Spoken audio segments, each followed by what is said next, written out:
काल विधान भवनामध्ये जो महत्त्वाचा राडा झालेला होता त्या संदर्भात एक अपडेट समोर आलेली आहे। विधिमंडळातील प्रवेशाचे सर्व पास रद्द करण्यात आले। कालच्या राड्यानंतर प्रशासनाने हा महत्त्वाचा निर्णय घेतलाय। विधिमंडळामध्ये कुणालाही यायला आता परवानगी नसेल। विशेष परवानगी पत्रानंतरच विधिमंडळामध्ये प्रवेश दिला जाणार आहे। विधिमंडळ सुरक्षा कार्यालयाने हा मोठा आणि महत्त्वाचा निर्णय घेतलाय। विधान भवनातल्या कालच्या राड्यानंतर सुरक्षा सुद्धा आता कडक करण्यात आलेली आहे। विजिटर पासेस पूर्णपणे बंद करण्यात आलेले आहेत। तर याचा आढावा घेतलाय आमचे प्रतिनिधी गोविंद तुपे यांनी। पाहूयात।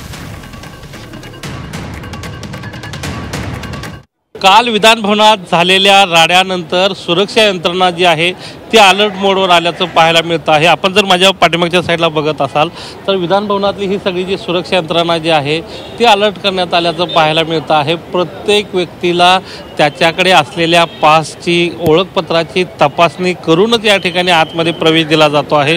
खास करून व्हिजिटर्स पासेस जे आहेत ते पूर्णपणे बंद करण्यात आलेले आहेत।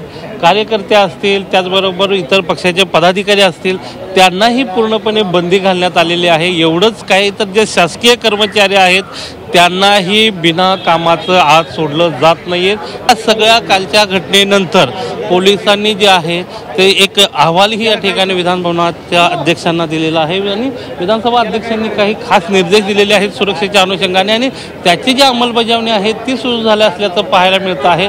सगळ्यात महत्त्वाचं म्हणजे अधिवेशनाच्या काळात या रेड कार्पेटवर फोटो काढण्यासाठी किंवा पायऱ्यांवर फोटो सेशन करण्यासाठी येणारे जे कार्यकर्ते जे असतील पदाधिकारी असतील यांची संख्या पूर्णपणे आज बंद झाल्याचं पाहायला मिळतंय। मनीष पोळेकरसह गोविंद तुपे, G24 तास, मुंबई।